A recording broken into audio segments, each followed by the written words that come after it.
Welcome to SST So Simple tutorial. Students, today we are going to summarize quickly the lesson Globalization and the Indian economy. So let us begin with MNCs.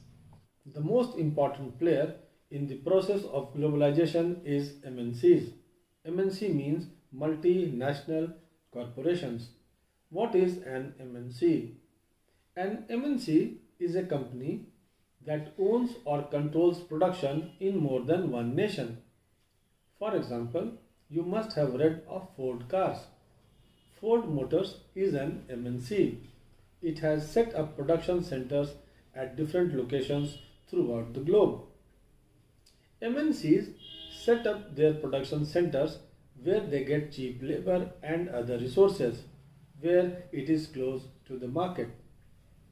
All this is done so that the cost of production is low and the MNCs can earn huge profits.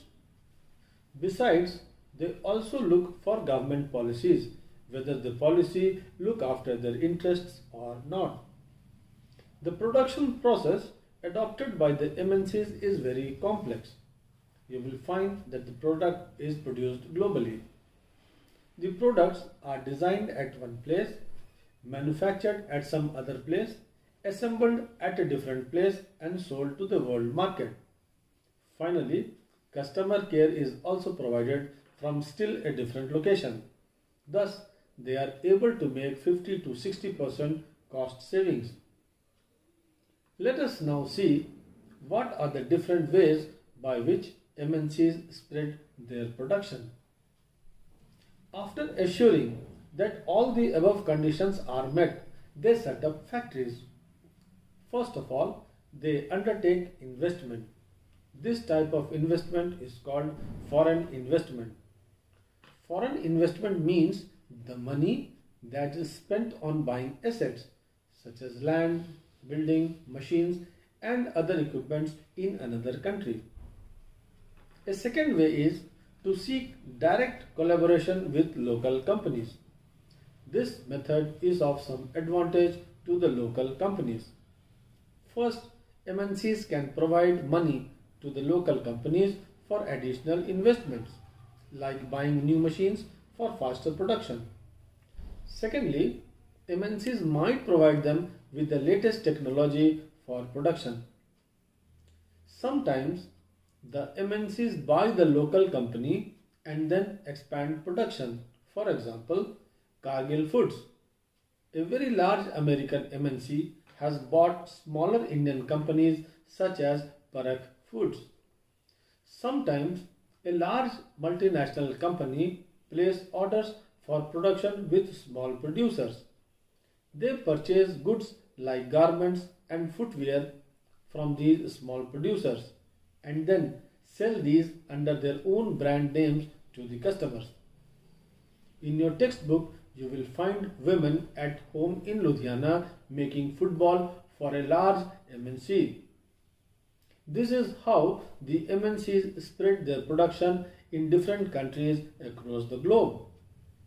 Students, in history we read about trade routes which connected India with markets both in the east and west. We read about the various European East Indian companies that came to India for trade. So it was the foreign trade that had been connecting countries. So what does a foreign trade do? A foreign trade creates an opportunity for the producers to reach beyond the domestic markets. Producers can sell their produce not only in the markets located within the country but can also compete in markets located in other countries. From the buyer's perspective, if you see, they have more choice of goods besides what is domestically produced.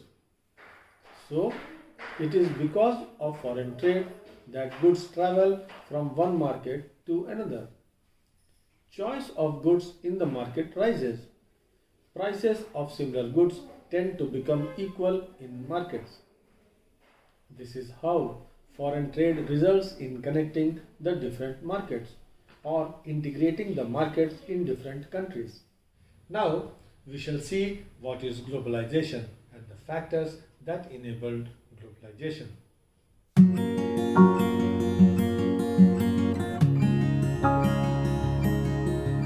We saw that foreign trade results in connecting the markets in different countries. Students, globalization is the process of rapid integration or interconnection between countries. In the last few decades, more and more MNCs have been looking for locations around the world which would be cheap for their production. Foreign investment by the MNCs have been rising in these countries. Foreign trade has also been rising. The result of greater foreign trade and greater foreign investment has been greater integration of markets across countries. Thus, more and more goods and services, investment and technology are moving between countries. Let us now see the factors that have enabled globalization. The first important factor is the improvement in transport technology. This has made much faster delivery of goods across long distances at lower costs. In the shipment of goods, big containers are made use of. Goods are placed in containers that are easily loaded on ships, planes, and trucks. It allows greater volumes of goods being transported by airlines or ships. The next factor is the development of ICT, that is, information and communication technology. Telecommunication facilities are used to contact one another around the world, to access information immediately and to communicate from remote areas. Internet allows us to send instant message through email. It also allows us to talk face to face through video calls. Even money can be transferred with the use of internet. The third important factor is liberalization of foreign trade and the foreign investment policy. So what is liberalization? Removing barrier or restrictions set by government is called liberalization. To understand the word barrier, take the example of import of Chinese toys. Suppose Indian government puts a tax on import of toys. What will then happen is that the toys will no longer be as cheap in Indian markets as it used to be. Because of this tax, buyers will have to pay more on these imported toys. Consequently, imports from China will reduce. Here, the tax on imports is an example of trade barrier. It is a barrier because it puts some restrictions. Governments use this trade barrier to regulate foreign trade and to decide what kinds of goods and how much should come into the country. After independence, the government of India had adopted a highly restrictive trade and investment policy. The objective was to safeguard Indian markets for Indian companies. It was believed that the infant Indian industries could not stand up against the powerful MNCs. Hence, Indian producers had to be protected against competition from the MNCs. Imports of only essential items such as machinery, fertilizers and petroleum were permitted. However, after 1991, Indian government changed its policy. Barriers on foreign trade and foreign investment were removed. They opened the gates for MNCs. MNCs started to set up production bases in India. Thus, liberalization policy promoted globalization. This policy was supported by some powerful international organizations like WTO. WTO stands for World Trade Organization. Its aim is to liberalize international trade. It establishes rules regarding international trade and sees that they are obeyed. Presently, it has 160 members. Though WTO is supposed to allow free trade for all, in practice it is seen that the developed countries have unfairly retained trade barriers. On the other hand, WTO rules have forced the developing countries to remove trade barriers. Now let's move on to the impact of globalization in India.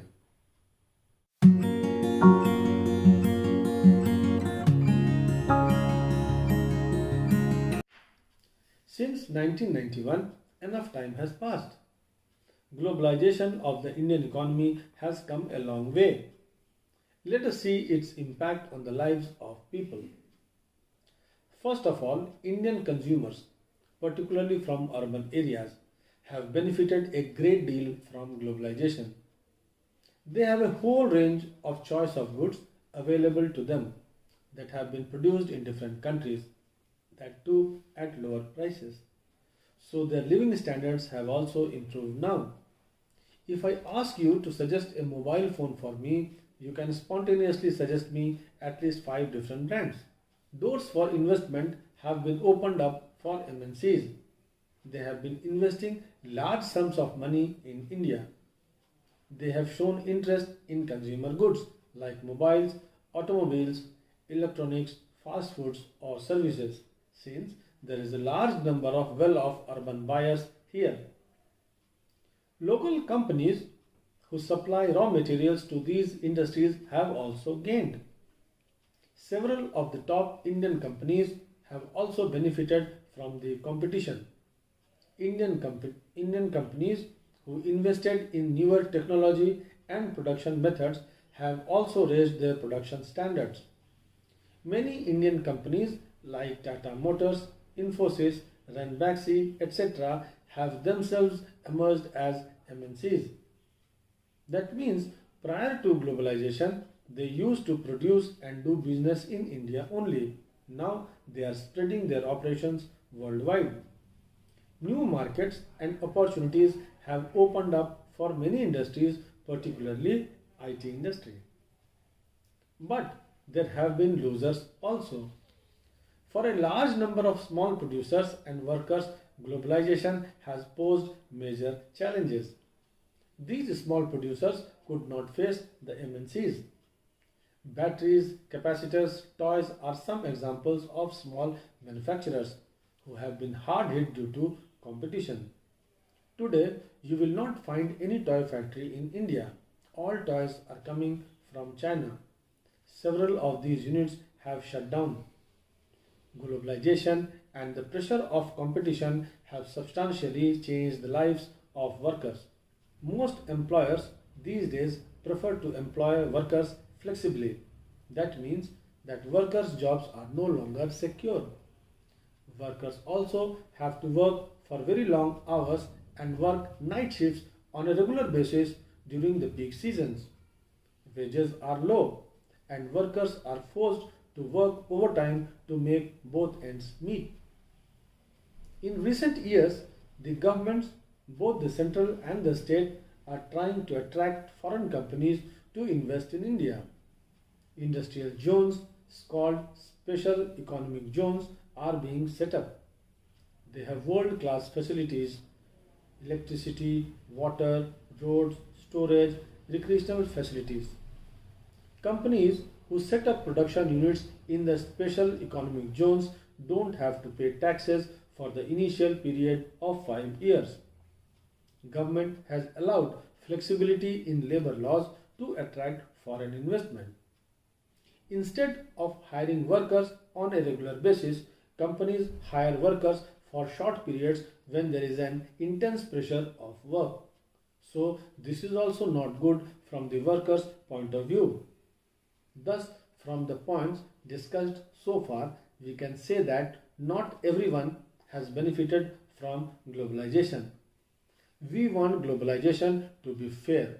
That means globalization that would create opportunities for all and also ensure that the benefits of globalization are shared in a better way. In this, government can play a major role. Its policies should protect not only the rich and powerful but also all the people of our country. The government can ensure that the labor laws are properly implemented and the workers get their rights. It can support small producers to improve their performance till they become strong enough to compete. If necessary, government can use trade and investment barrier. It can negotiate with the WTO for fairer rules. It can also align with other developing countries with similar interests to fight against the domination of developed countries in the WTO. Hence, with this, we finish the quick summary of globalization and the Indian economy. I hope you have understood it well. For any doubts, please use the comment section. Thank you.